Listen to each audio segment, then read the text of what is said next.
কাজের মাধ্যমে রাজপথের একজন কর্মী হিসেবে যে আমাকে মূল্যায়ন করেছে, আমি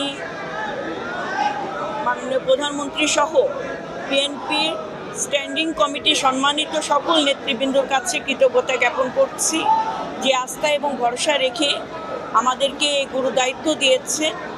আমি আমার জীবনের শেষ রক্তবিন্দু দিয়ে হলেও বাংলাদেশের পক্ষে গণমানুষের অধিকারের রক্ষার ক্ষেত্রে এবং জাতীয়তাবাদের একজন সৈনিক হয়ে আমি এই সংগ্রাম চালিয়ে যাব এবং এখান থেকে আমি কখনো পিছু পা হব না।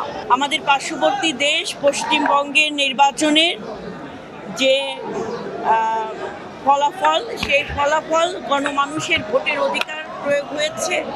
ভোটের অধিকারের মাধ্যমে মানুষের গণরায়ের মাধ্যমে যারা দায়িত্ব গ্রহণ করেছে আমি তাদেরকে সাধুবাদ জানাই।